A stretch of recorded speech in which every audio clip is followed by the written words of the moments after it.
Vamos elevar o nosso pensamento a Deus e a Jesus para iniciarmos o nosso estudo de hoje, pedindo proteção ao nosso irmão Fabiano. Agradecidos, Pai, por esse momento de reflexão dessa doutrina maravilhosa, que a cada dia nos ilumina, nos orienta, nos faz cristãos melhores. Pedimos, Pai, a todos aqueles irmãozinhos que estão sofrendo, orientação, paz, luz, que sejam iluminados por Ti, Senhor. Obrigado, meu Deus, obrigado, Jesus, obrigado, amigos, e queremos, assim, dar por aberto o nosso estudo de hoje. Que assim seja.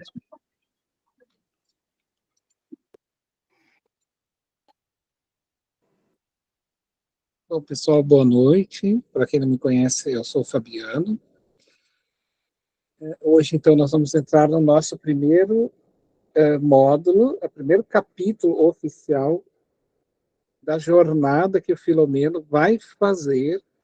O capítulo anterior, então, foi uma apresentação, né, do que eles trouxeram para nós, da terminologia que seria obsessão, e ele faz também ele percorreu um caminho fazendo uma introdução, né, uma reflexão do panorama dos transtornos mentais. E hoje, então, nós vamos acompanhar em estudo de caso, porque o que o Filomeno faz, ele é uma jornada nas histórias das pessoas. Então, estudo de caso. E aí nós vamos acompanhar ele, né? Vamos fazer essa viagem juntos. Qual é a regra do estudo? Não é um monólogo e não é uma palestra. Então, claro, somos muitos aqui, né? Tem 39 pessoas. Então, aqueles que tem alguns que só querem escutar, outros que querem participar, daí pode trazer ali dentro sempre do contexto. A forma de estudo é analisar o texto ponto a ponto, entender e esmiuçar algumas formas de compreensão, né, do que o Filomeno está querendo dizer, para que a gente tenha um ganho nesse conhecimento que ele vai trazer para nós, tá bem?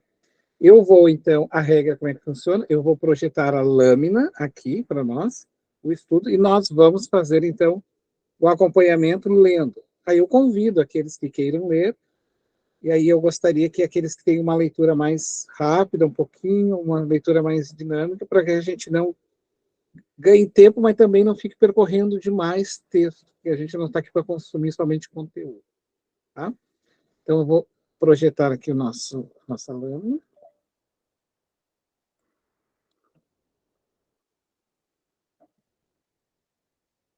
Um momentinho que já vai entrar. Assim, eu estou procurando aqui, se alguém souber e quiser ajudar, exibir. Eu queria tirar esse barramento de cima aqui, como eu estou mostrando aí no slide, ó, todo esse barramento aqui, e não estou conseguindo na exibição, eu queria que ficasse tudo inteiro. Se alguém puder me ajudar com isso, não me recordo mais como se faz. Eu acho que é ali no primeiro, Fabiano, que tem assim, ó, tem que ali é umas setinhas, aí tem várias formas de apresentar. Será que não? Não, mas tem que me dar nomes, daí eu consigo. Setas, aonde? Ali onde tem a página de 12 de 282 tem umas setas. Daí depois tem retângulo, tem vários... Não, tem que ser por nome. Virar, modo de exibição, será? Aqui, ok, mas já está. É aí mesmo, onde tu tá. Esse acho que é o primeiro que tá aqui. Divisão vertical, não? Eu acho que é o primeiro que tá ali. É um desses que é o aí. primeiro? Esses? Esses aqui? Aqui é um que tá só um deles, né? Não entendo. Não, mas é que é? Porque eu não sei como dizer. dizer. Tem que ser, é que está escrito, dividir verticalmente, dividir horizontalmente, divisão de planilha. É o primeiro que está ali, né? Não dá. Agora Modo não de deu. exibição, é ali. Agora ficou pior do que estava. Tu acha? Sim, Eu acho que dividiu ficou melhor. o texto. Não, agora é que estava o texto dividido em duas partes. Dois textos, assim, um do lado do outro. Mas Tem que assim não é exibir, melhor? Não, eu tenho que tirar isso aqui, tudo aqui de cima. Tudo que está aparecendo aqui para vocês que eu estou botando o mouse. Isso aqui tudo tem que ir do lado, a lateral. De documentos. Não, eu acho que, licença, pessoal, tem ali, ó, configuração de exibição. Ao lado tem uma flechinha, não da exibição, mais pro lado. Peraí. Configuração de exibição. Onde é que Tá. vocês estão vendo isso aqui? À direita, mas eu acho que não é aí. Coloca na setinha que tá ao lado dela ainda, do lado de fora.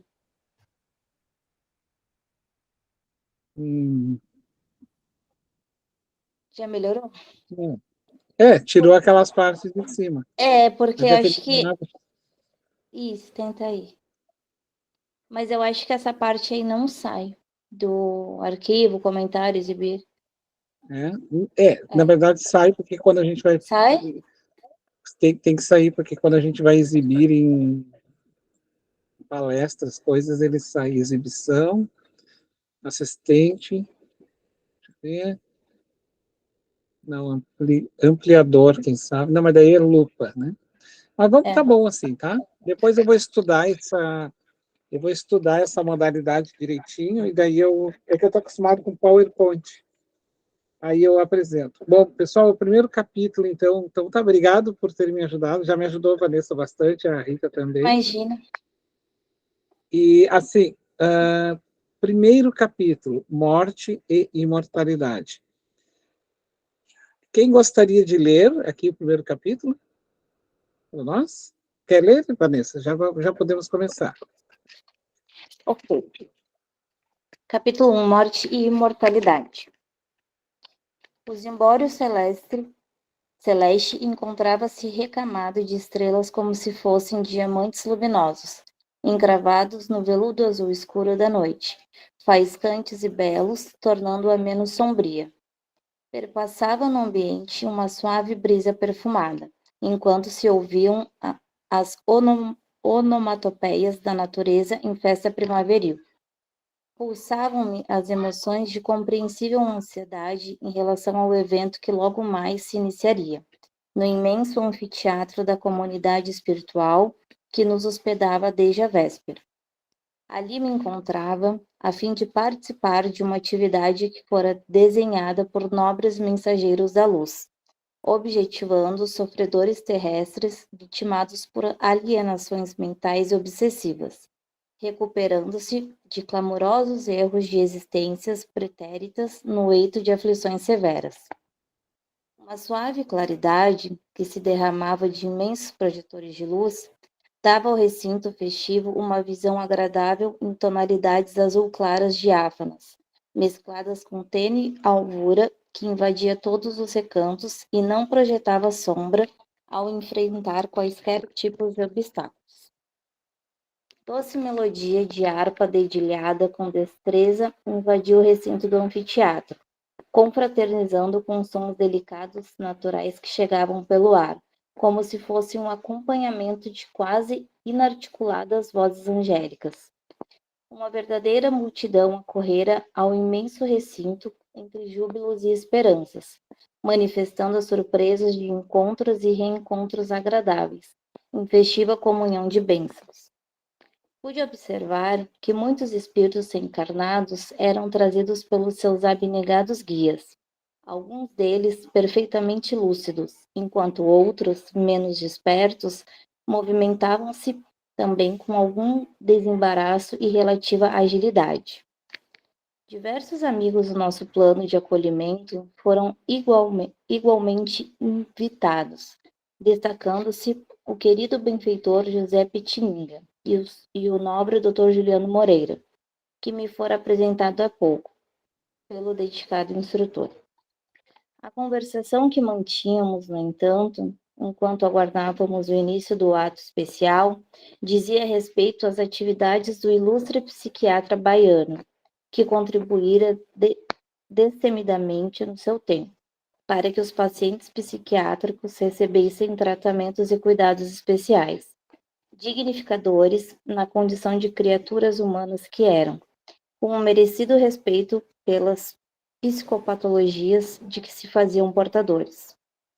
Tratados, naquela ocasião, como animais desprezíveis, viviam amontoados, praticamente ao abandono nos hospícios, sem receberem significativa ajuda, seja dos médicos, quase em geral, seja da sociedade. Encontrava-me encantado com a palavra fluente do culto mestre, que deixara na Terra expressivo número de tratados e artigos sobre a psicogênese e as causas exógenas dos terríveis transtornos psicóticos, evocando os dias quando trabalhou no Hospício São João de Deus, em Salvador, Bahia, e mais tarde à frente da Academia Brasileira de Ciências. Naquela oportunidade, teríamos a satisfação imensa de reencontrar o respeitável psiquiatra uberabense, Dr. Ignácio Ferreira, que fora convidado a entretecer considerações em torno do intercâmbio de consequências enfermiças entre os desencarnados e os transcendentes no carro físico, tendo em vida a imortalidade do espírito. A hora aprazada, o auditório, para um público de aproximadamente 1000 convidados, encontrava-se repleto e o doce perfume das flores que adornavam o estrado central, onde se encontrava a mesa diretora, tomava todos os espaços. Uma comissão de recepção convidou o psiquiatra baiano e o encaminhou ao supedâneo, onde estavam outros espíritos de escola, entre os quais o orador destacado para o cometimento. Iniciada a reunião, o mestre de cerimônias, que reconheci ser o ilustre divulgador do espiritismo na Terra, Ivon Costa, convidou nominalmente aqueles que iriam constituir a mesa de honra. Só um momentinho, Vanessa. Só para fazer. Aqui é só mais informativo, né? Sim. Então, ele tá nos trazendo aqui uma informação de um cerimonial, de uma palestra, de um encontro lá no mundo espiritual, onde eles vão dar alguns esclarecimentos. E aí ele cita, então, aqui alguns psiquiatras e o doutor Ivon Costa. Esse Ivon Costa, ele está seguidamente nos livros do Filomeno. Ele morou em Porto Alegre, tá? O Ivon Costa, ele inclusive da Amergues, aqui de Porto Alegre, Associação Médica Espírita do Rio Grande do Sul. Ele viveu aqui em Porto Alegre, mas não era gaúcho. O Ivon Costa, ele, no mundo espiritual, ele passou pela área das ciências humanas, né? Das áreas psíquicas, psiquiátricas e tudo mais, e segue no mundo espiritual trabalhando ainda. E num outro livro, o pessoal vai relembrar, quando nós estudamos, que foi o Transição Planetária, aonde a gente trouxe a biografia, mostrou as fotos do Ivon Costa e tudo mais, nos mostrando essa trajetória desse espírito, assim como do outro espírito que faz a manipulação de entidades vindo de mundos espirituais mais superior um pouco da Terra, para que eles possam encontrar nessa cirurgia espiritual a adequação do perispírito e assim reencarnar. Vocês se lembram? Quem estava nesse estudo do livro Transição Planetária. Mas só para fazer esse adendo, por exemplo, o Inácio Ferreira é um espírito muito conhecido no meio espírita. O José Pitininga, se não me engano, na medicina também é bastante conhecido para aqueles que estudam, assim, um pouquinho mais, né, há mais tempo, um pouco já deve conhecer. Então, só para a gente ter, assim, que é um panorama, então, ele vai trazer para nós ali, e vocês já observaram que todos os livros do Filomeno, eles começam assim, igual aos de André Luiz. Eles iniciam com essas eloquentes palestras, esses encontros, assim, e há um reflexo, né, daquilo que tu fez na Terra ou para o mundo espiritual. Isso demonstra que a vida continua. A gente continua fazendo aquilo que já começamos por aqui. Né?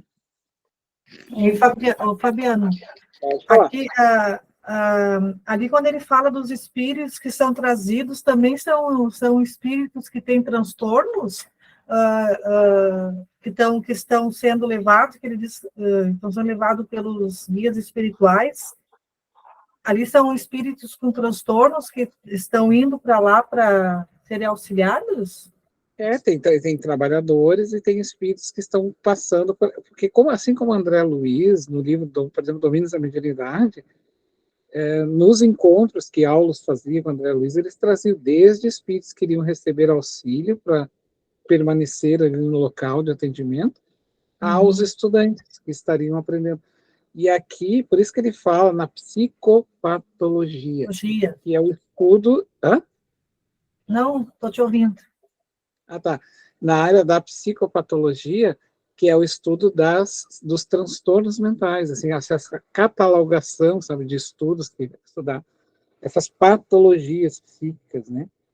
Então, ele relata aqui que tem uns abnegados que vão com os guias espirituais, então tem outros também que estão ainda embaraçados, né? Que não estão conseguindo entender o que estão fazendo lá. Isso, exatamente. Uns é para receber auxílio e outros é para seguir estudando. Porque o André Luiz pergunta no livro da mediunidade, no livro Domínios da Mediunidade, porque o André Luiz ele é um observador, né?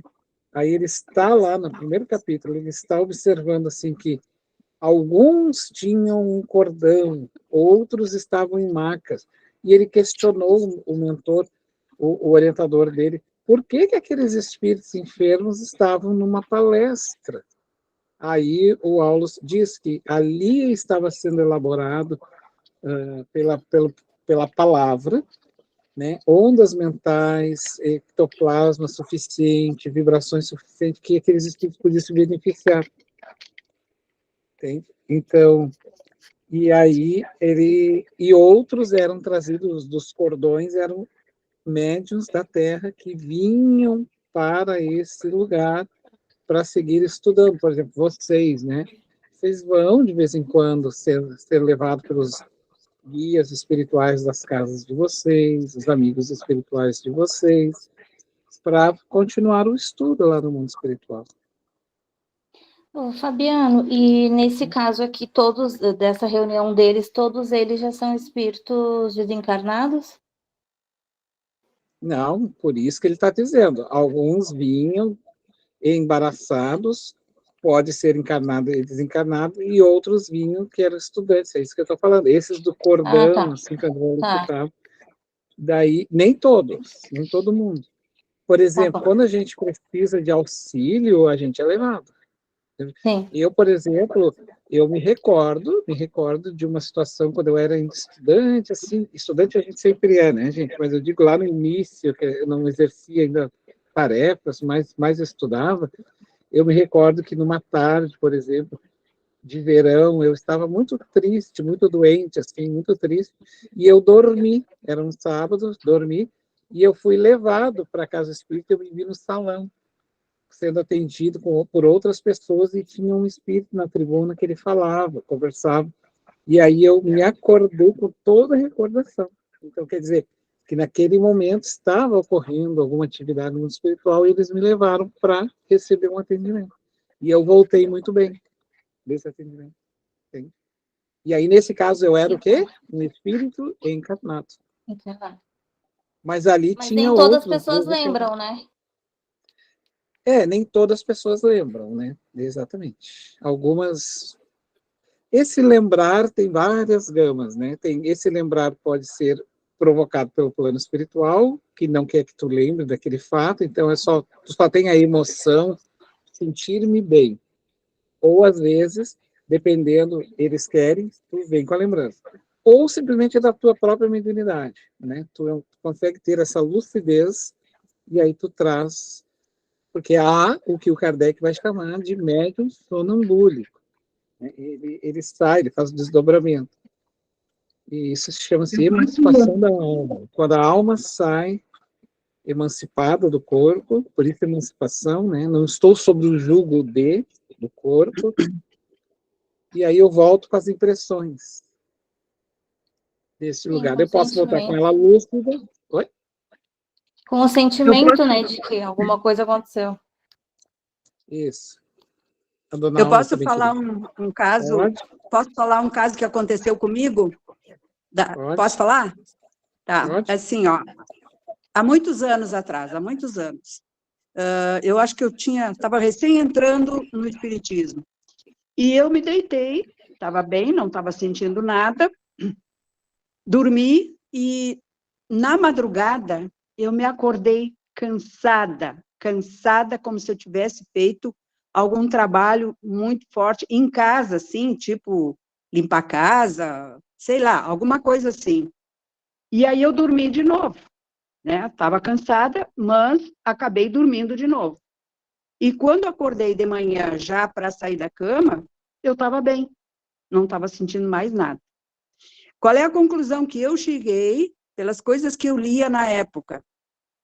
Que eu tinha ido em algum lugar para ajudar irmãos, trabalhar, e lá também me recuperaram.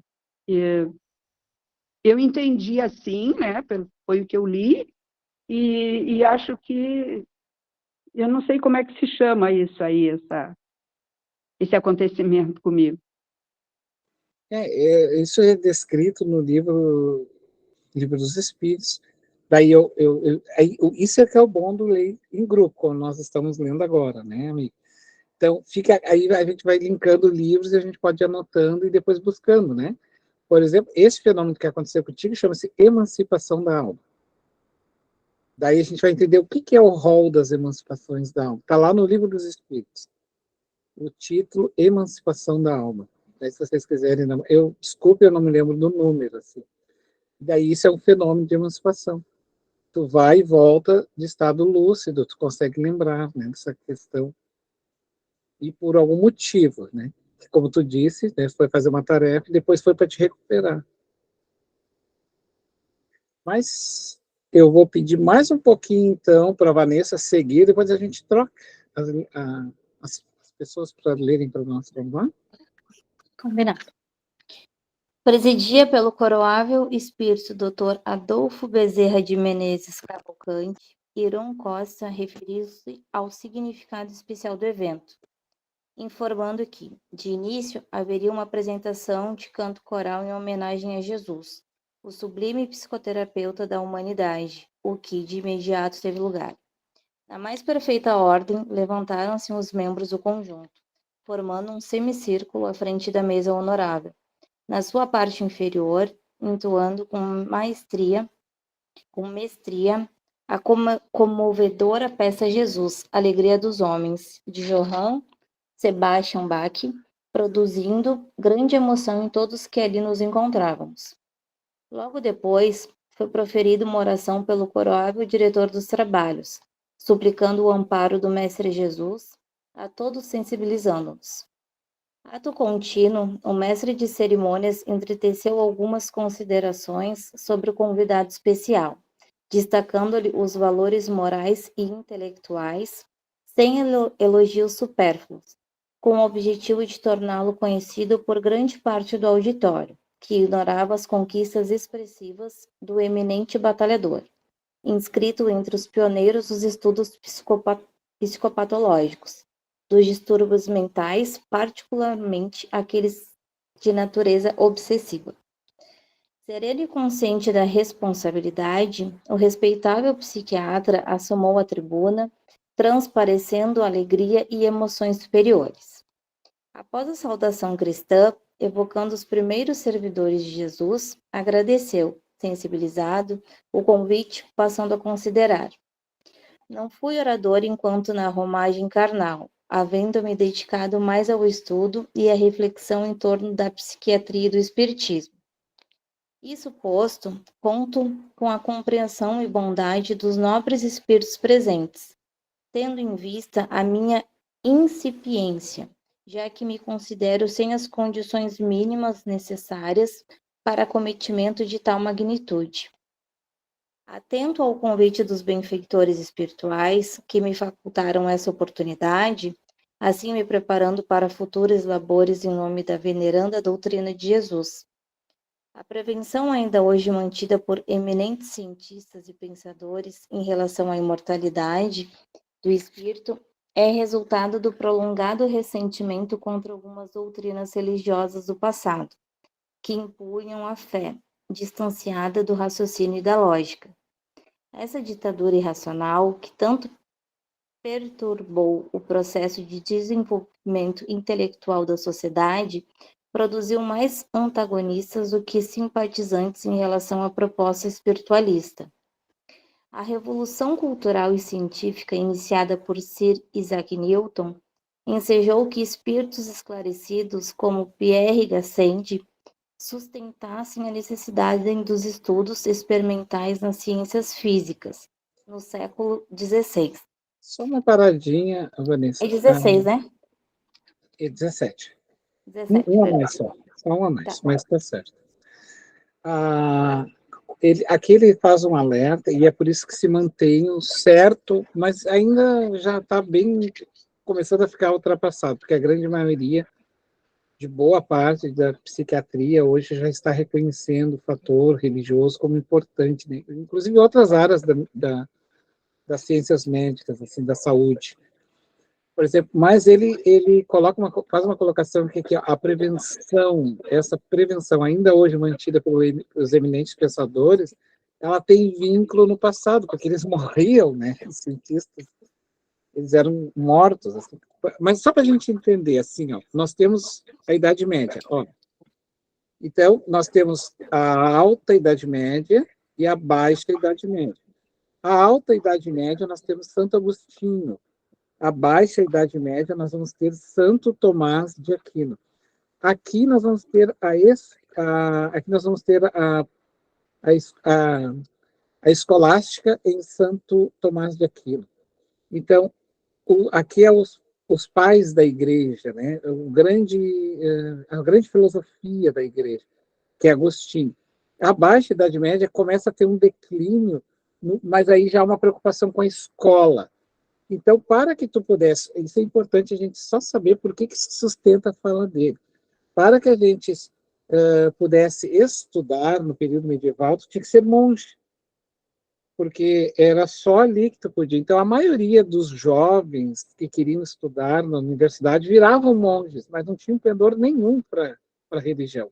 Eles apenas queriam estudar. Agora, tu imagina assim, alguém querendo estudar, não tendo pendor nenhum, pegando das grandes bibliotecas medievais conhecimento como de Aristóteles, de Platão, da filosofia grega. Pegando, aí esses homens começam a raciocinar e começam a bater de frente com o dogma.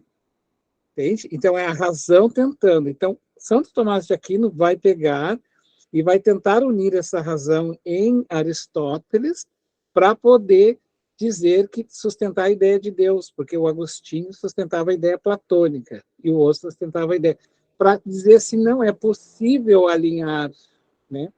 Só que o que acontece?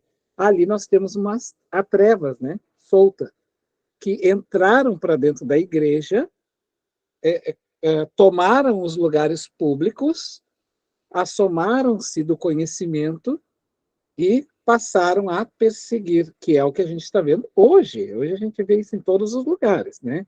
Então eles estão entrando eles entraram dentro desta universidade e lá passaram a perseguir os cientistas que queriam a lucidez, e aí por isso vai estourar daí depois o iluminismo, que é o iluminar, as revoluções, mas muita gente vai morrer.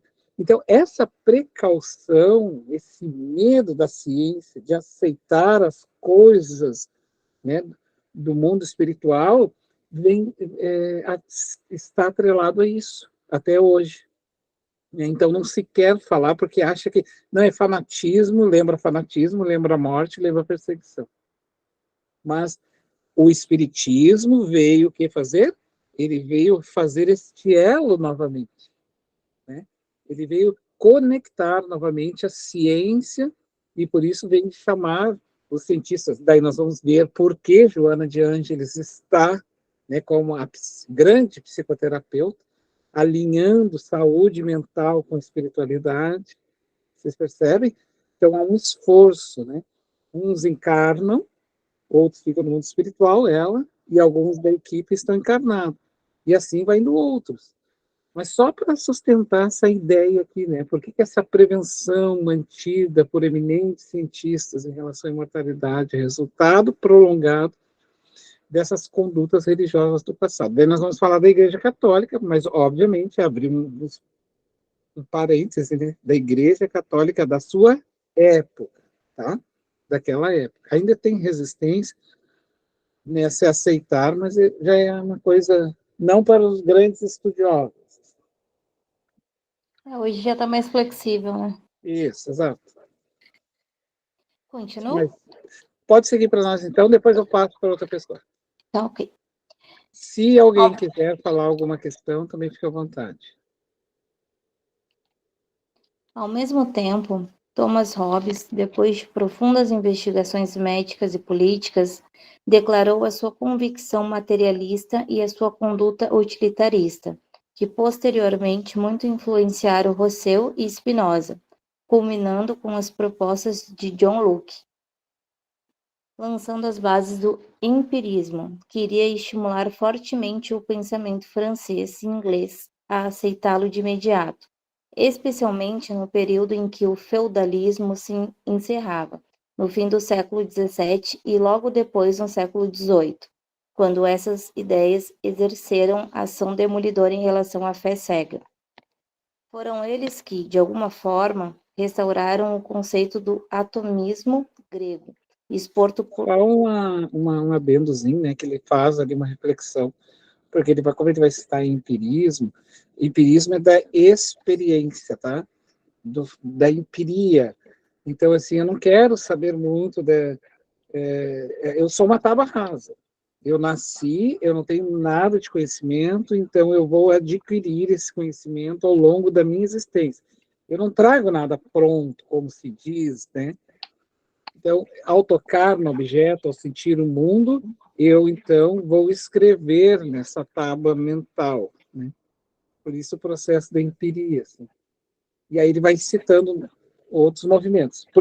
Qual é o próximo? Eu vou retornar ali. Foram eles que, de alguma forma, restauraram o conceito do atomismo grego, exposto por Leucipo, Lucrécio e Demócrito, em oposição ao idealismo de Sócrates e Platão, que as futuras investigações integrariam de maneira adequada e profunda, quando por ocasião do aparecimento da física quântica. Essa atitude, portanto, dos denominados materialistas era resultado de uma natural aversão à predominância do dogma religioso sobre a razão, sobre o desenvolvimento das ciências, fenômeno impossível de ser evitado, por fazer parte da lei de progresso. Só mais um adendo. Então, ele vai citar aqui, além daqueles pensadores pré-socráticos, porque eles são anteriores a Sócrates, que é o Leucipo, depois Lucrécio e Demócrito. Isso. O Platão, na verdade, não existe Sócrates, tá? Porque Sócrates não escreve nada. Ele existe, sim, enquanto pessoa, mas não enquanto escrito. O Platão é o escritor, né, que vai descrever aquilo que o seu mestre narrava, falava e vivia. Então, isso se chama-se idealismo, porque o Platão ele vai pensar assim, não existe nada nesse mundo que não seja apenas cópia, esse ideal de mundo perfeito. Por isso, o amor perfeito está lá, e aqui nós estamos vivendo um amor relativo que vai ao encontro desse perfeito. Então, um amor platônico, aquele amor idealista. Então, o mundo da Terra é uma cópia, né, do mundo espiritual. A verdade, por exemplo, não se adquire aqui, para esses idealistas. Ela está no mundo espiritual. Então, é no mundo das ideias que ele vai chamar. Só para a gente ter um panorama por que vai se construindo essa ideia que ele está sustentando na sua palestra histórica, de por que a ciência estava se construindo junto com isso também. Né? O que mais? Sim. Nada pode fazer estacionar a marcha do conhecimento, mantendo as criaturas na ignorância, no obscurantismo. O expositor relanceou o olhar sobre a multidão atenta, que absorvia as explicações logo prosseguindo.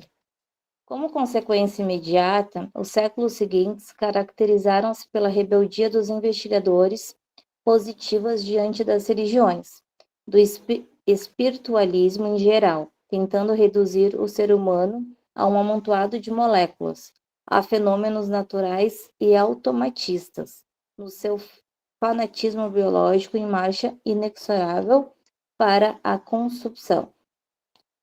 Logo depois, diante das inabordáveis conquistas dos séculos 18 e 19, né?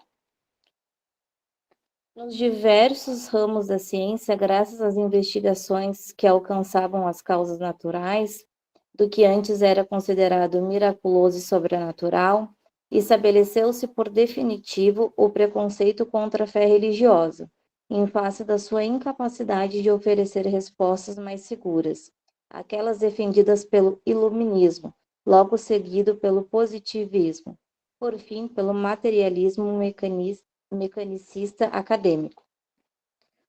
Um dos momentos definidores dessas especulações teve lugar no dia 24 de novembro de 1859, quando o eminente naturalista inglês Charles Robert Darwin publicou a sua hoje célebre teoria sobre a origem das espécies pelos processos da seleção natural, que alcançou grande repercussão, em face do poder de desmistificar a ancestral e mitológica informação a respeito da criação da vida, particularmente dos seres vegetais, animais e humanos, demonstrando o inevitável processo evolutivo, confirmado pelas demonstrações paleontológicas. Antes, um pouco, ele recebera o eminente Alfred Russel Wallace, também admirável naturalista, que mais tarde se tornou espírita, um manuscrito no qual era apresentado, coincidentemente, um resumo completo da sua teoria, sem que ambos houvessem tido qualquer contato ou discussão a esse respeito. Bom, então, o que ele faz? Ele vai observando que vai se sustentando para os cientistas, porque não é para a ciência, porque a ciência natural, ela é natural, ela é neutra. Para esses cientistas, de que esse criacionismo religioso caía por terra, que é Adão e Eva. Então, o que se sustentava a partir de estudo do Darwin e depois daquele, cita o outro nome, que é o Alfred Russel Wallace, e depois se confirma na paleontologia, que deve se descobrir os ossos dos animais, vai tentar fazer o estudo dos crânios consecutivos para encontrar o chamado elo perdido, né, que a gente está fazendo essa montagem, vai se sustentando cada vez mais que a tese científica é a mais segura, é o que ele está querendo dizer, e não a religiosa. Mas sim, óbvio que eles acham que é religiosa, porque não tem cabimento acreditar que seria Adão e Eva que iriam ser os primeiros habitantes da Terra, porque existiam sequências de crânios na África, por exemplo, no continente africano, em alguns lugares, que demonstravam que eram muito mais antigos que o próprio Adão e Eva, né?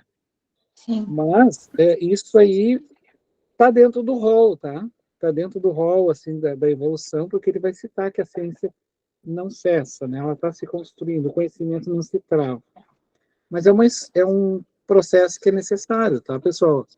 A gente precisa se construir. Só que a gente tem que ter um cuidado, que é o que ele chama atenção também, é que a coisa foi ficando mecanicista e biológica, atrelando nós a um aglomerado de células. Então, assim, as minhas emoções, tua emoção aqui, toma um remedinho que passa. Só que não é meu corpo. Né? Tem algo a mais dentro de mim que sofre. Assim. Ontem eu perguntei na aula para o professor de teoria da personalidade, por exemplo, ele estava dizendo, onde está essa personalidade? Não se acha essa tal personalidade? Aí eu perguntei assim, e o espírito? Não é possível estudar? É possível, apesar de na academia não ser possível ainda estudar, porque é um processo, olha bem, idealista, eu peguei, não é bem idealista, né? Porque tudo é idealismo. Assim. A psicopatologia também é idealista. Né? O Freud, por exemplo, é idealista. Né? Então, a psicanálise ainda é discutível se é ciência ou não, gente. Se discute se ela realmente é uma ciência ou não. Entende? Porque é um mundo das ideias, um mundo... Onde é que está o inconsciente? Eu consigo agarrar? Eu consigo medir o inconsciente? Onde é que está esse inconsciente? Então, se eu posso atrelar discursos sobre um inconsciente, por que eu não posso fazer o mesmo com relação a um espírito? Mas são construções, né? Até aqui, pessoal, está tudo bem? Alguém quer fazer alguma pontuação? A Lloyd está levantando. Alguém... Quer fazer uma pergunta? Isso, alguém levantou a mão. Vamos lá.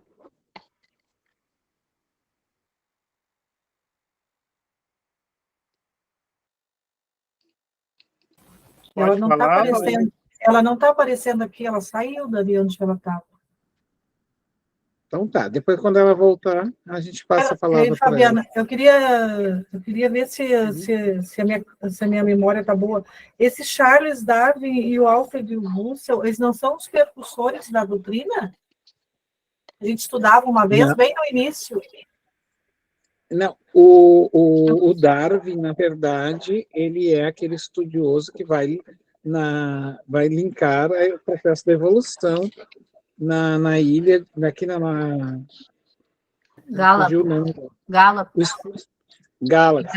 Galápagos. É isso. Ele estuda a evolução da espécie a partir de elementos que fazem com que elas possam ter uma sequência nessa evolução, sabe? Ele observa um animal e outro animal e parte desse princípio. O caso do Wallace, ele faz o estudo das girafas, por exemplo, e outros estudos relacionando assim que nós... mas é assim, aqui está o espiritismo nascendo, né, gente? Então, esse pessoal aí está todo... Por exemplo, é século XIX, né? É espiritismo. Quando a gente estuda os percussores da doutrina espírita, a gente estuda vários cientistas, né, que fazem... Isso. Muitos deles estão acompanhando ali, são espíritas, tornam-se, mas não abertamente, seguem os seus estudos, têm essa preocupação de perceber ali, o Kardec está vindo a doutrina espírita está vindo nesse rol ali, né, costurando a ciência com a religião, entende?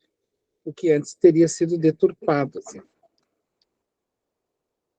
Né? Aí, nós paramos, então, aonde? Discussão a esse respeito. Agora, começamos. Aí, vamos pular aqui, então, os fatos. Daí eu vou pedir, obrigado, Vanessa, se alguém gostaria de ler para nós. Posso ler, Fabiana, um pouquinho? Pode. Deixa eu só ver aqui que a dona Iracema... Tem uma pergunta, a Iracema está fazendo... A Iracema quer fazer uma pergunta, Fabiana. Tá bom, fica à vontade, pessoal. Não, pessoal, não. Boa noite. Eu ia falar que eu ia ler, mas depois eu leio. Tudo bem. Daí, então, vou fazer o seguinte, depois que eu passo para ti, pode ser? Tá bom. Pode ler, então, dona Iracema, se a senhora quiser, depois eu leio. Pode ler. Eu peço aqui. Não, pela ordem, depois eu leio. Tá bom. Vocês podem ler, mas não precisam brigar. Não, a gente não briga. Eu estou brincando com vocês. Vamos lá. Então tá, lê um pouquinho só. Os fatos foram se acumulando nas diversas áreas do conhecimento, culminando com as observações irônicas de Karl Vogt, o notável naturalista alemão, partidário e divulgador da doutrina de Darwin, assim como de outros eminentes estudiosos, cujos conhecimentos não eram compatíveis com as doutrinas da ortodoxia religiosa. Logo, os laboratórios de pesquisas anatomopatológicas aprofundaram o bisturi das investigações no organismo humano. Zombeteiramente... que é um estudo da anatomia, entende? É como se eles se abrissem o organismo e passaram a olhar mais para dentro. Assim. Porque ô palavrinha. Então tá. Zombeteiramente procurando encontrar a alma, nos despojos carnais, de onde se afastara pelo fenômeno da morte biológica. O resultado não poderia ser diferente, tendo-se em vista os camartelos utilizados pelo pensamento filosófico através de espíritos, iluminados ou não, que ora se apoiavam na ciência, em momentos outros nas próprias reflexões, combatendo com certa ferocidade mesmo os dogmas e os frágeis postulados da fé irracional, elaborando novos paradigmas em torno da vida, porém centrados na matéria. Novamente, o erudito psiquiatra fez um oportuno silêncio, a fim de permitir que fossem absorvidas as suas considerações, dando continuidade. O que acontece aqui, né, Simone? Tenta-se usar o bisturi, que é simbólico, né, para encontrar a alma, mas aí eu uso o mesmo mecanismo materialista para tentar sustentar uma ideia que não é material, que é espiritual. Como é que eu vou achar a alma?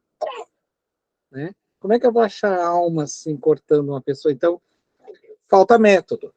Né? Esse método foi o que o Allan Kardec traz, então.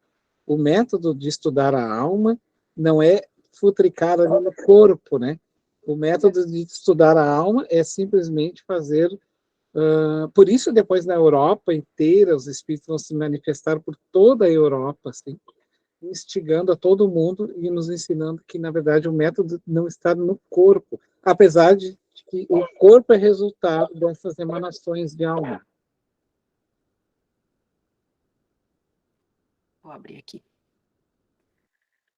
Nesse báratro, no qual a fé religiosa estertorava e a ciência robustecia-se, enquanto a filosofia ampliava os horizontes do pensamento, por meio de diferentes escolas de reflexão, os imortais fizeram-se presentes, aliás, como sempre ocorreu, porém, neste momento, com mais vigor, em razão de haver chegado o instante próprio para que pudessem ser compreendidas as suas propostas e as criaturas dispusessem dos instrumentos hábeis do conhecimento, capaz de comprovar os seus ensinamentos.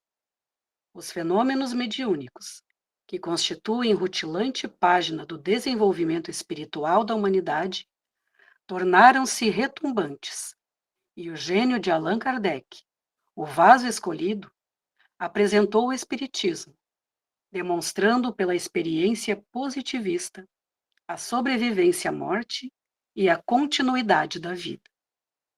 Argumentos e teorias complexos foram utilizados pelos adversários naturais.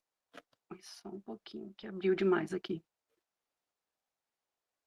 Argumentos e teorias complexos foram utilizados pelos adversários naturais do progresso, para anular a tese espírita, todavia, incapazes de demolir a estrutura lógica e demonstrativa em que ela se apoiava. Bom, o espírito ele não estava como se esperava nas coisas. Qual era o método de Kardec? Observação. Então, ele instigava. Então, ele via a mesa bater. Né? Qual é o método da lógica? Quando se vê uma mesa assim, ó, ele vai num evento e vê a mesa fazer isso aqui, ó, tripida, né? Primeiro ponto que ele vai usar como lógica, a mesa está respondendo algumas questões ali, ou os médios.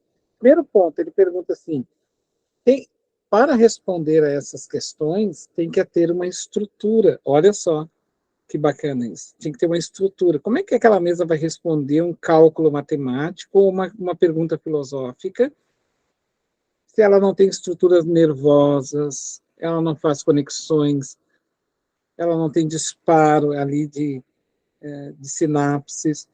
Então, o que ele fazia, o Kardec? Ele começava a eliminar todas as possibilidades que pudessem ser respondidas. Ele não aceitava, ele procurava, digamos assim, anular todas as possibilidades. E ao anular todas, ele chegaria à conclusão, bom, a mesa está batendo, tem alguma coisa embaixo da mesa? Tem algum... Então ele vai analisar vento, corrente de vento, se tem cordas, se tem tudo. Então esse é o método da lógica. O método da pesquisa é fazer uma pergunta, e ao tentar, vai responder aquela pergunta a partir de negações. Kardec vai tentar negar aqueles fatos. E aí ele foi negando todos os fatos. Não tem isso, não tem aquilo, não tem aquilo outro. Então, quem é que está atrás dessa mesa? Quem é que está respondendo isso? Então, é nesse sentido que a ciência deve se encaminhar, ela vai procurar, e o que o Kardec vai sustentando. Por isso ele é o vaso, né? Ele é o pedagogo ideal, porque ele vai em busca da causa. E ele tem uma fala assim, só para encerrar minha fala, ele vai dizer assim, do efeito eu remontava as causas. O que é o efeito? A manifestação eu remontava as causas. Isso é ciência. O paleontólogo, ele olha, ou não só o paleontólogo, mas o arqueólogo, ele olha o esqueleto de um homem de 1000 anos. Aí ele olha aquele esqueleto, como é que ele sabe que tem 1000 anos? Como é que ele sabe que o dinossauro aquele morreu de tal coisa? Porque do efeito, o que é o efeito? As fezes petrificadas, o osso petrificado, ele vai olhar as substâncias que compõem aquele osso, aquela situação, vai ver, não, esse bicho morreu desta causa, porque aqui está mostrando efeito, mostrando causa, é a resposta. Então, efeito, mesa batendo, causa, tem alguém respondendo ali. Quem é esse ser? Foi assim que eu descobri o mundo dos espíritos. Aí ele, só para encerrar agora, dessa vez, ele vai dizer assim, digam eles o que quiserem. Não importa. Já me provaram que existe um mundo espiritual. Ou seja, não importa mais o que eles digam. Só o fato de dizer assim, ai, eu estou aqui, prova o mundo espiritual. Agora, se abrir uma nova ciência para mim, que mundo é esse? E se existe esse mundo, e ele existe, porque eu já consigo ver, como é as relações neste mundo? Como é que essas pessoas se relacionam? Por isso ele vai estudar os casos. Isso é ciência, gente. Ele vai estudar os casos. Vocês compreenderam? O que esse psiquiatra está fazendo aqui conosco? Já ditou a palavra, Luiz? Ele está fazendo nós refletirmos, né, como se comportou a ciência ao longo do tempo, trabalhada pelos espíritos mensageiros, construindo para nós o que vai ser a ciência do futuro, que é a ciência espiritual. Pode falar, amigo. Porque o Kardec ele observa, dentro do que você está falando aí, Fabiano, que se os efeitos são inteligentes, tem que existir uma causa inteligente. Não é isso? Ele usa a expressão, né? Todo efeito inteligente há de se ter uma causa igual ao contrário, inteligente. Exato. Porque não pode... Não... Imaginem que aqui tem uma parede, tá, gente? E aqui alguém... E aqui me falaram que é o fim do mundo. E aí eu pego e alguém grita aqui do outro lado. Oi! E eu tento descobrir, não, a parede não fala, e está me respondendo as minhas perguntas. Foi que as menininhas lá do Raides Village fizeram, primeira comunicação. Elas batiam, os espíritos respondiam, tantas batidas, tantas letras. Então, assim, ele respondeu oi. Eu consegui eliminar todas as possibilidades que não tem gente aqui. E aqui é o fim do mundo, então não pode ter gente aqui atrás. Bom, ele me respondeu oi. E aí eu pergunto mais coisas, ele me responde mais coisas. Bom, essa parede não pode me responder inteligentemente, porque quem responde inteligentemente, inteligente deve ser. Parede não é inteligente. Então, quem está aqui atrás não me interessa o que me diga. Não me interessa. Digam eles o que quiserem.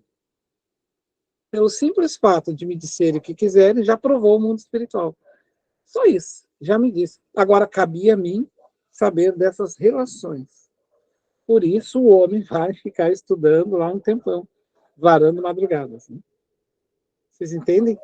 E, mais ou menos só para a gente ter uma ideia de como é que se comportou essa ciência, né, Luiz? Aqui ao longo do tempo. Mas vamos lá, então, seguindo, Simão. Quer fazer uma pergunta? Fabiano? A Lucelda quer fazer uma pergunta. Fique à vontade. O microfone está desligado, Lucelda. Eu estava fazendo... Oi, Guria, só desculpa.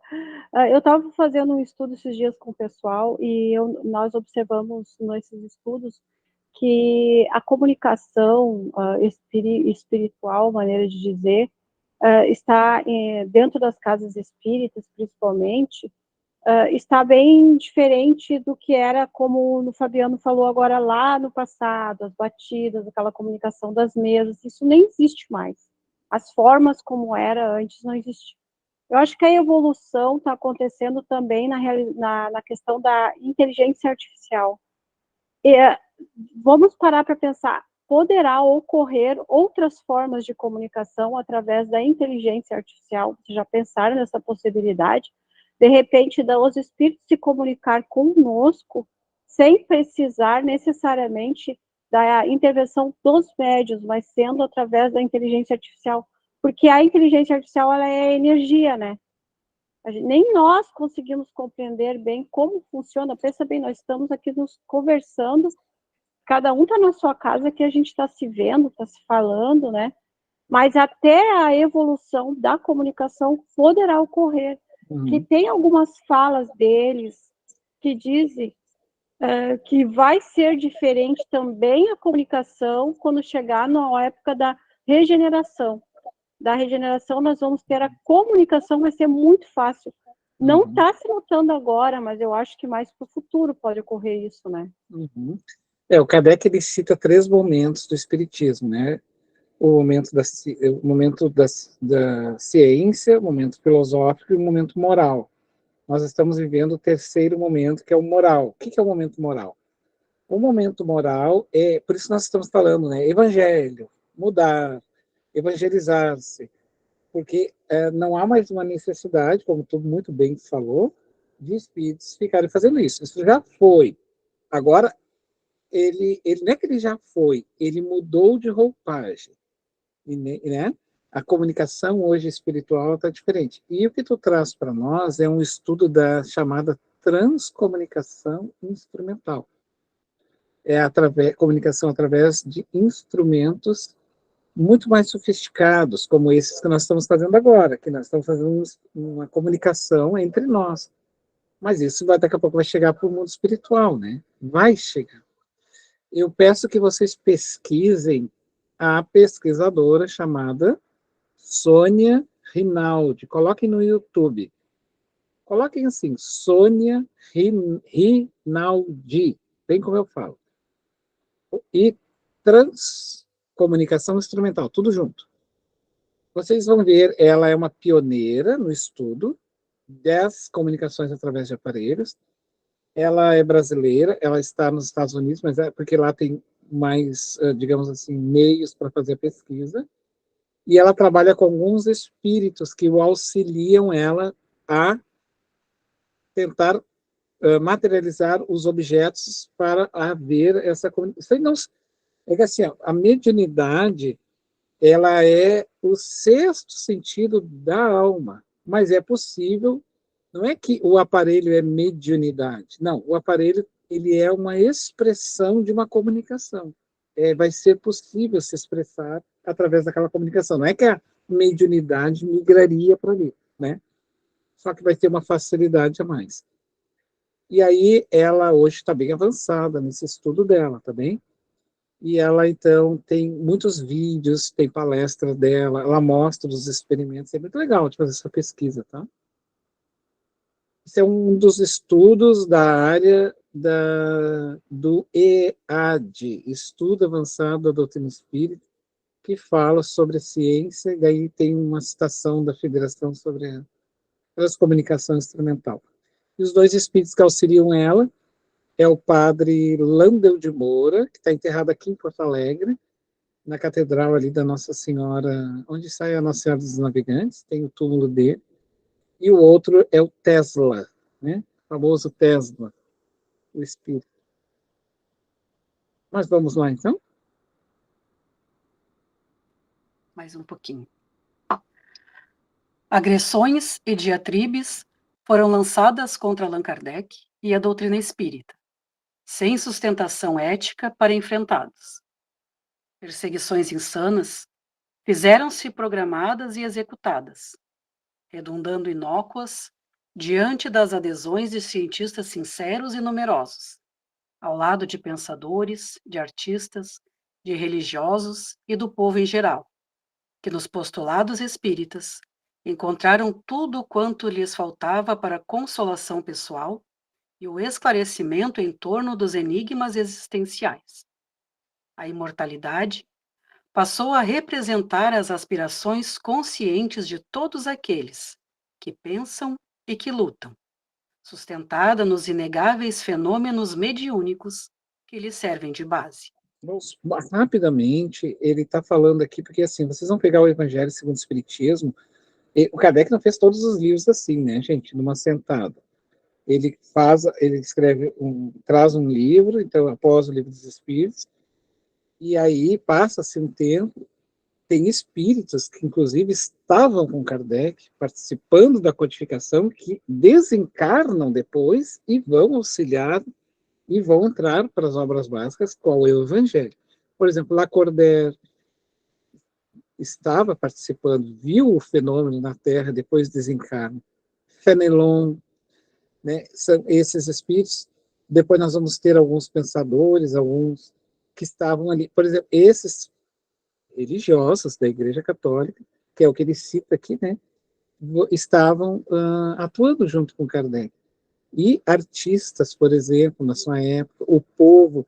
Então, essas pessoas eram cientistas sinceros, ainda que tivessem religiões diferentes, mas encontraram no Espiritismo a solução. A Delphine de Girardin, por exemplo, a poetisa, que ele vai citar, que depois vai trazer a mensagem do Evangelho, Lacordaire vai dar também, e outros ali, convidados, né? Porque deram seguimento na sua vida. Tá bom? Só para trazer essa curiosidade, assim.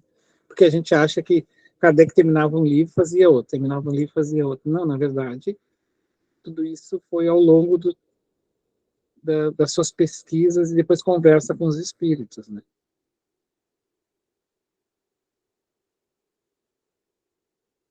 Eu vou ler até ali, Fabiana Humanas, ali e passar para outra. Tá bom. Lentamente, o conceito em torno da morte, com o significado de destruição, de aniquilamento da vida, cedeu lugar à esperança dos reencontros formosos, da continuação dos sentimentos e das emoções, da possibilidade de fruir-se felicidade. Nada obstante, passou também a significar o despertar da consciência, da lucidez e da responsabilidade em torno dos pensamentos, das palavras e dos atos, da compreensão do significado existencial e do sentido das experiências humanas. Só para pegar mais um ponto, vocês viram aqui que ele faz um apanhado do porquê dos livros de Kardec, né? Ele está falando aqui do fruir, da felicidade, ele está trazendo essa esperança que o Evangelho vai trazer para nós, né? O que é resignação. Ele vai trazer aqui, por exemplo, a questão do conhecimento, essas lacunas que foram preenchidas ali pelo livro dos médiuns, a Gênese, o céu e o inferno, mostrando que é possível construir felicidade e não se suicidar, porque de aniquilamento da vida, céu e inferno. se deu lugar à esperança dos reencontros formosos, ou seja, mostrando que esses espíritos se reencontram no mundo espiritual, que nada está perdido. Essa comunicação dos sentimentos, emoções, das possibilidades de fluir felicidade, aqui está Delphine de Girardin, porque ela vai trazer a felicidade real, né? O que é a verdadeira desgraça, entende? Então, e ela então vivia isso na sua vida enquanto encarnada. Ela conheceu Kardec enquanto encarnada, ela viveu ela viu as mesas girantes, depois teve um câncer, desencarna, e aí, como ela vivia uma vida muito vazia e frívola, porque ela fazia saraus dos salões e festas, reencontros, né? E aí descobre o Espiritismo, cede esse lugar para as reuniões, as manifestações, desencarna, então, e ela que vivia então vazia, vai dar a mensagem, né? O que é verdade? A verdadeira desgraça, na verdade. O que é a verdadeira infelicidade? Aí ela começa a citar que infelicidade não era o que a gente pensava, não é o que a gente pensa. Por isso que ele faz esse apanhado aqui para nós, né? Pessoal, eu vou seguir falando enquanto houver vácuo assim, né? Ninguém estiver falando. A aula é um monólogo, pode falar. Tudo bem? Eu vou passar para a dona Iracema, amigo, Tá se bom. ninguém Tá tiver bom. Aí eu leio, Fabiano, depois a hora que você quiser me interromper, passar para Eu outra aviso. pessoa, Tá tá? bom. Tudo bem. Graças à nova ciência, a espiritista, passou-se a ter certeza da imortalidade do espírito. Não mais mediante a fé tradicional, porém a lógica racional, dando lugar a uma filosofia existencial rica de possibilidades para o entendimento, com instrumentos iluminativos para a consciência e a razão, desaguando numa religião cósmica de amor, em face da sua ética moral, encontra-se fixada nos ensinamentos de Jesus, conforme ele e os seus primeiros discípulos os viveram. O fenômeno da morte orgânica, gerador de transtornos de comportamento existencial.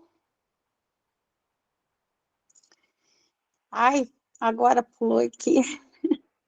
Transtornos de comportamento existencial, que antes significavam o encerramento do ciclo mental e emocional, agora assumia a condição de portal de acesso a uma outra dimensão pulsante e real, de onde tudo se origina e para onde tudo retorna.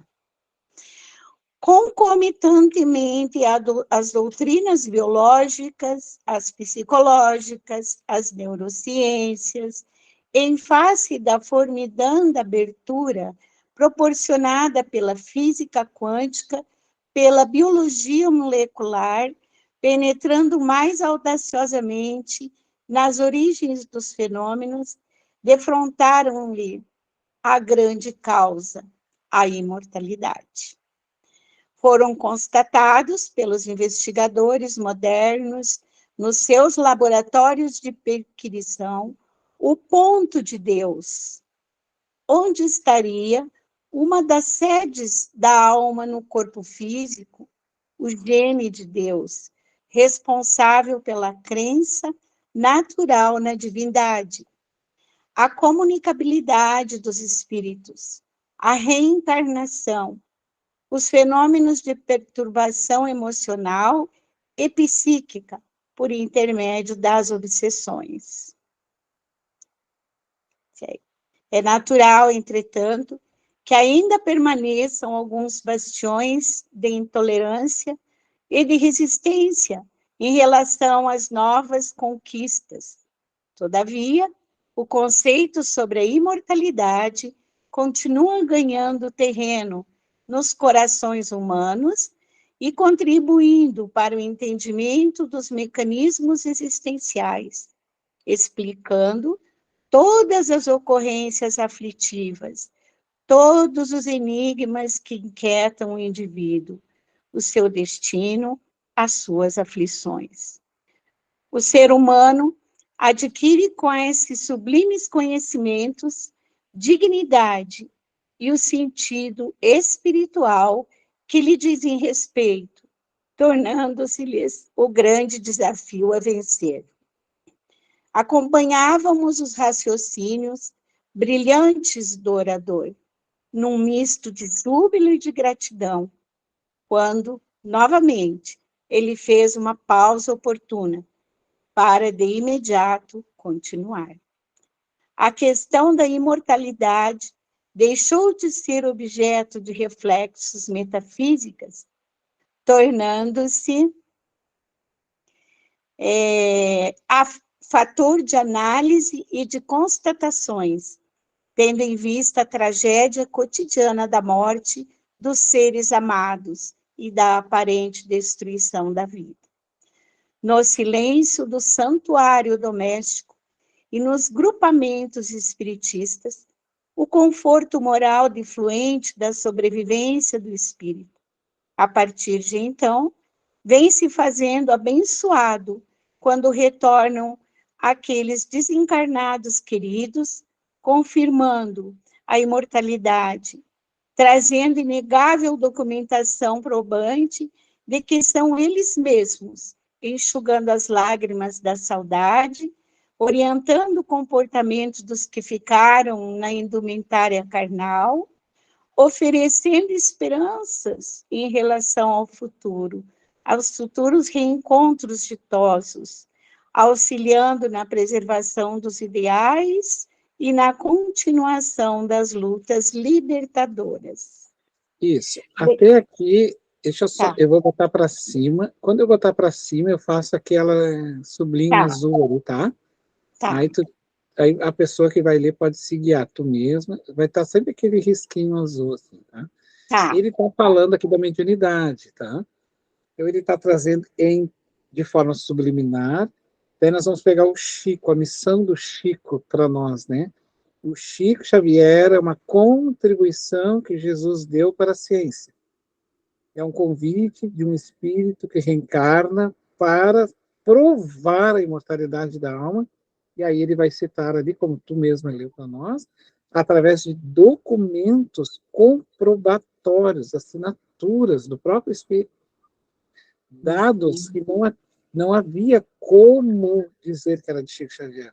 E o mais interessante, o Chico não estudaria nessa vida, para não ter a justificativa de que não, ele é hábil nisso porque ele tem uma faculdade, então ele sabe os caminhos de como fazer isso, ou ele tem o mínimo ensino médio.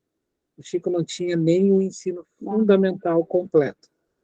Então, o convite que Jesus faz a ele é exatamente para que ele deixasse tudo isso para poder tirar todas as dúvidas, qualquer dúvida.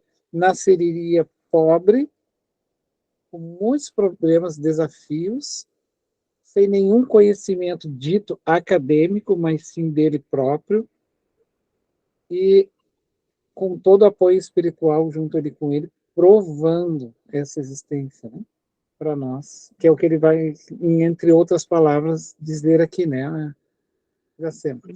Verdade. Fabiana, por coincidência, hoje assisti o filme do Chico, e tem uma parte que mostra, né, que o filho lá do Tony Ramos, ele assina o documento, a carta, né? Sim. Porque ninguém acreditava nele, enfim, foi bem interessante isso, porque hoje mesmo eu assisti. Isso, exato. Porque uma das características da mediunidade do Chico era essa, da comprovação, né? Sim. Ele tem N situações assim que não tinha como, gente, não tem como, simplesmente não tem como, é impossível uma mente. Então ele é um homem brilhante.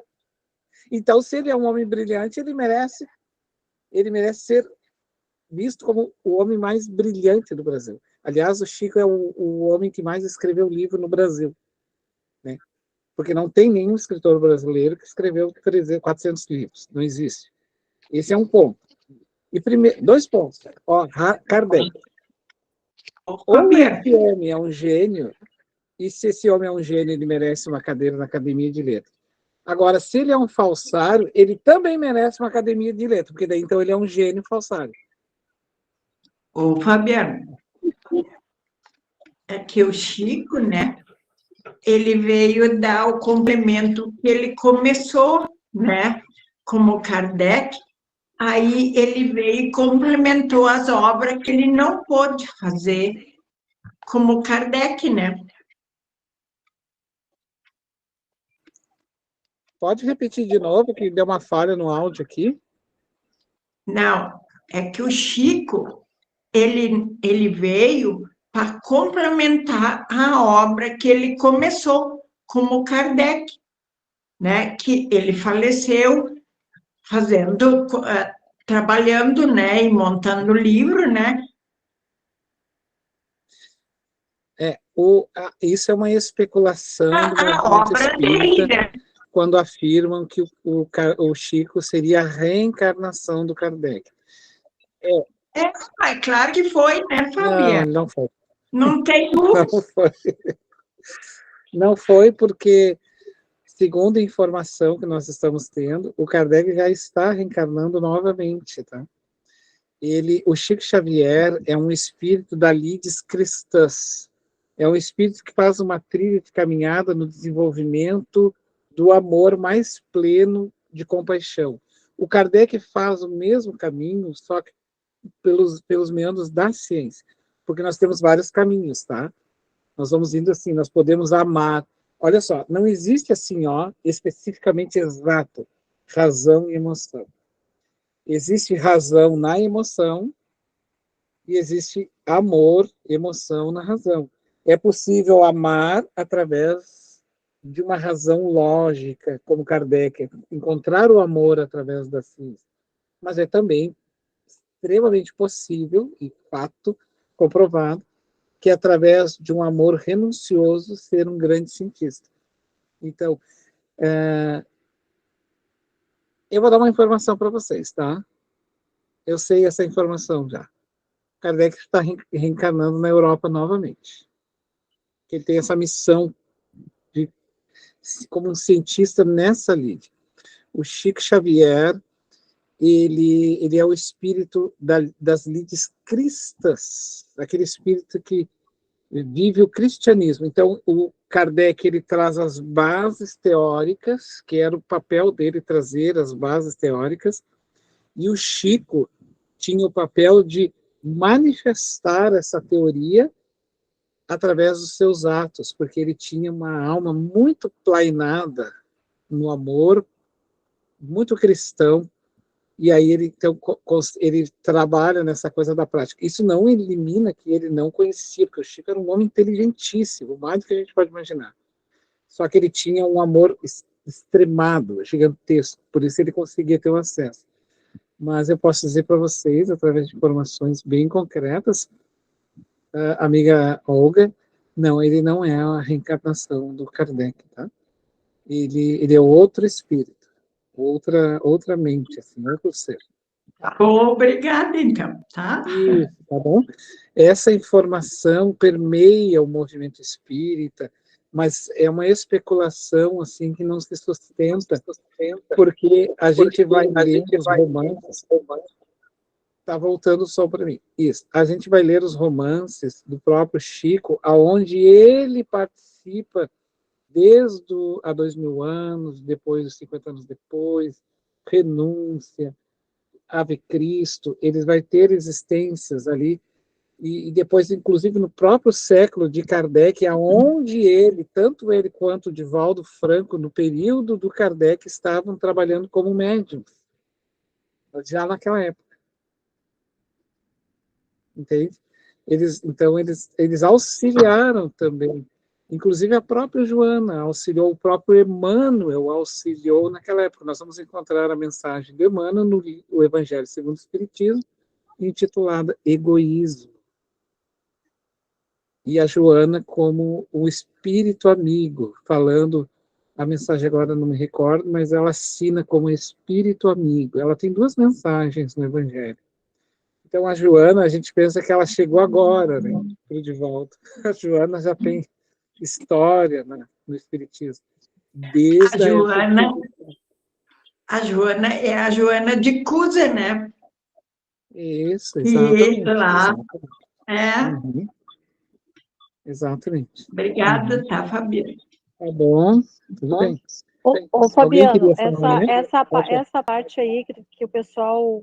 Eu acho assim, ó, que não acho isso importante, sabe? Bem sincera essa parte aí. É Chico, não é a Kardec não é Chico. Isso para mim não é importante, assim, as pessoas ficarem deduzindo isso, porque não é relevante, sabe? O pessoal fica discutindo isso aí. Mas isso tá por causa das obras póstumas, que o espírito, o mentor de Kardec fala que logo ele retornaria para cumprir a sua missão. Só que o tempo para os espíritos é diferente do tempo para nós, sabe? E as pessoas confundem. Quando o logo para eles pode ser muito tempo, para nós muito mais tempo, entende? Eu acho que é isso, essa confusão às vezes dá. Mas não que seja importante. Mas eu acho, uma outra coisa que tu falou aí, que Chico não estudou, não teve o estudo e tal, né? É legal, eu achei isso também, porque todo mundo faz sempre referência sobre isso, todos os livros, tudo que ele sabia, sendo que não foi uma pessoa estudada. E eu também acho interessante que na época de Kardec não era médium. E justamente ele teve credibilidade justamente por ele não ser médium. Eu acho muito interessante. Porque teve um médium que se chamava Emmanuel, antes de Kardec, que escreveu livros que ele fez, bem dizer, ele falou tudo mais ou menos como Kardec falou, mas ele não teve credibilidade. E Kardec, por não ser médium, e aí levou a sério, as pessoas levaram a sério o estudo dele justamente por isso, né? E o que vale também a história de Chico. Eu acho essas duas partes bem interessantes.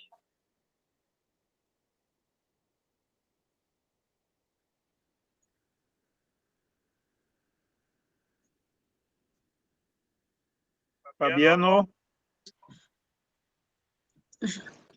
Olá, pessoal. Olha só, eu vou mudar aqui o telefone, porque o meu telefone deu bug aqui. Então, a Ivone me prestou o celular dela, e desculpe quem estava falando, acho que era o Celda. O Celda teve um momento que começou a travar e eu achei que era a tua internet e não era a minha. O meu celular simplesmente reiniciou, sabe? Então, eu coloquei ele aqui para voltar, daqui a pouco ele volta, assim que ele voltar, não sei que ele tá, eu tô com um problema faz umas 2 semanas e ele tá travando e reiniciando. E aconteceu agora, era o meu celular. Então já estou retornando, mas vou continuar aqui no da Ivone por enquanto, provisoriamente. Eu tenho uma pergunta para fazer. Uma pergunta para fazer, Fabiano.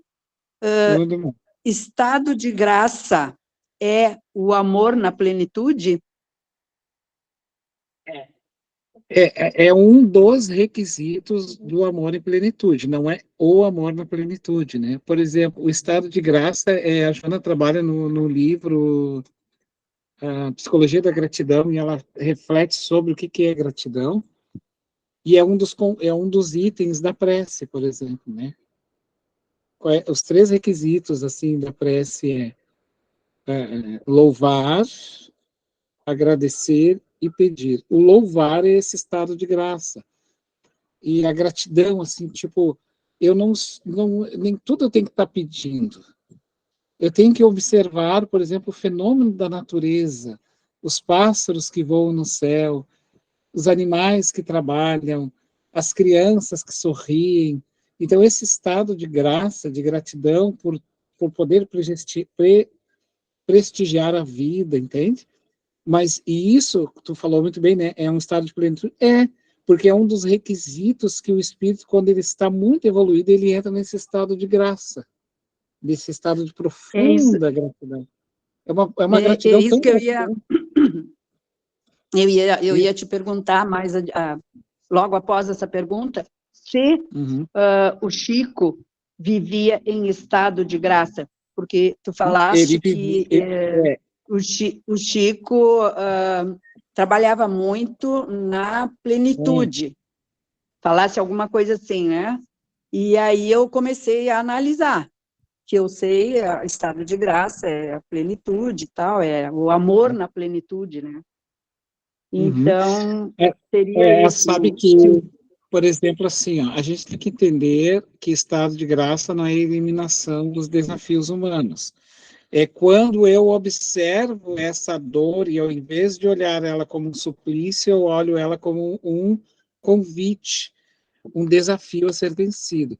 Então, só consigo fazer isso quando eu tenho a gratidão dentro de mim.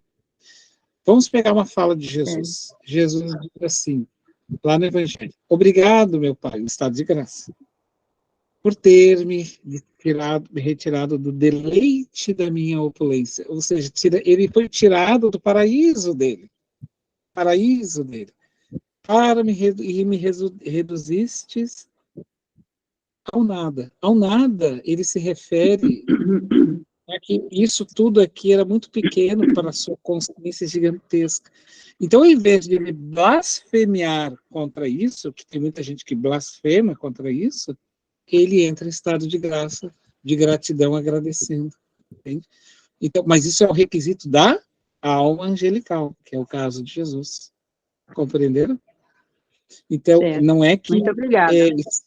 Estado de graças, a Joana vai dizer que não é agradecer, simplesmente. Agradecer, muito obrigado por ter feito isso por mim. Isso faz parte do rol da etiqueta humana. Né? Eu agradeço. O estado de graça está na felicidade de proporcionar ao outro sem ter retorno algum. Entende? Olhar as coisas lindas. Porque a partir do momento que a gente olha a beleza da vida, da construção, essa evolução que o Espírito está fazendo aqui para nós, olha que beleza fantástica isso que ele está trazendo, mostrando a evolução, como é que os Espíritos foram construindo a evolução da ciência, e a gente perceber assim que não estamos nesse mundo caídos aqui, atirados à mercê, mas sim que tem mentes iluminadas nos conduzindo. Então a gente para um pouco e começa a agradecer, ao invés de ficar só supliciando, né? Olhando o mal, olhando o lado negativo. Ele existe, né? Ele existe, mas ele não merece tanto assim o nosso olhar, porque há coisas bem mais belas a se fazer. Mas eu estou tentando abrir aqui para nós, mas assim a gente pode seguir a leitura. Vamos lá? Pode seguir. Agora segue é o corpo nesta nova concepção, é mais para cima um pouco, deixa eu ver. Vencida pelo sopro da realidade.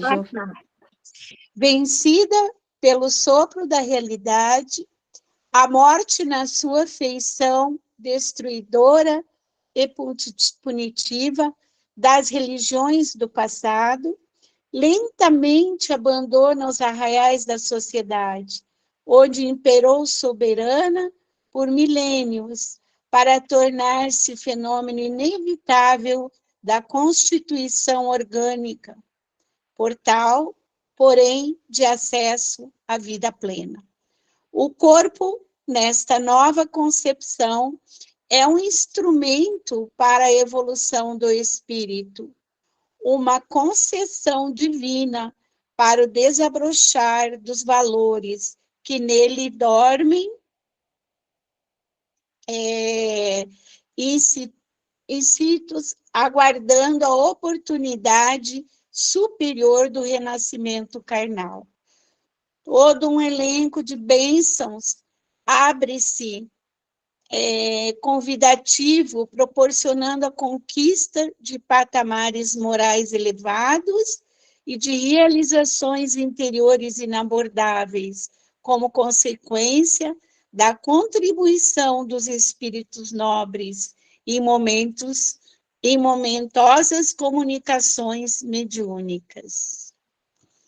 A cortina, que parecia densa, interposta entre os dois planos da vida, o físico e o espiritual, vem diluindo, facultando uma ampla visão da realidade, ao tempo que enseja o intercâmbio consciente entre os homens, as mulheres e os espíritos desencarnados, familiar e dignificante, graças ao qual passa-se a ter conhecimento lúcido a respeito da vida real e dos seus objetivos elevados.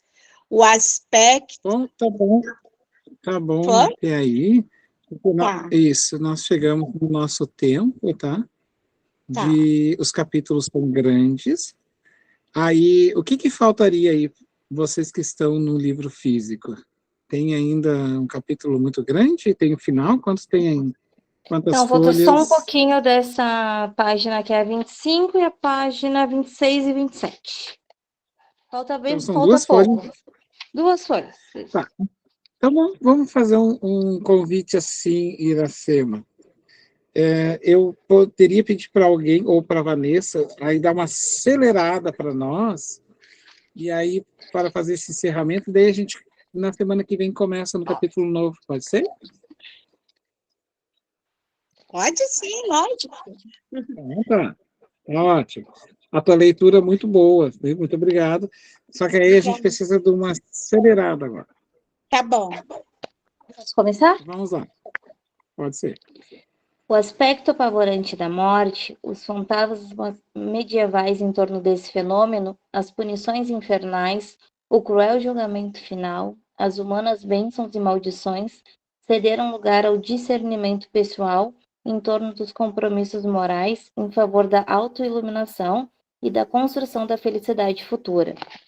A cada dia, mais amplas informações têm sido oferecidas aos seres humanos a respeito do mundo causal, da justiça divina, das responsabilidades pessoais intransferíveis, dos socorros que procedem da espiritualidade, confirmando que ninguém transita sós durante o carreiro físico. Nenhuma abordagem aparvalhante, muito do gosto dos insensatos, é feita pelos espíritos nobres. Nenhumas revelações de natureza mágica, privilegiando uns em detrimento de outros, sendo oferecidas informações sensatas, de acordo com o nível de consciência e de inteligência da sociedade contemporânea, dignificando o cidadão que deve buscar a autoiluminação. Inefável alegria toma conta da existência humana, ante as notícias que procedem no mundo espiritual, das informações em favor das terapias libertadoras do sofrimento, do destrinçar das enfermidades de toda ordem, especialmente as de natureza obsessiva físicas, emocionais e mentais, oferecendo satisfação e coragem para os enfrentamentos inevitáveis.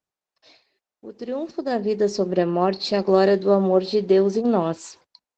Tenhamos em conta o profundo significado deste momento, quando visitantes do corpo físico e nós outros, desencarnados, estreitamos os laços do afeto e ampliamos o entendimento em torno das questões fundamentais da vida, em exaltação à plena compreensão da imortalidade. O psiquiatra lúcido, outra vez, silenciou com brevidade, ensejando-nos reflexionar em torno dos seus enunciados.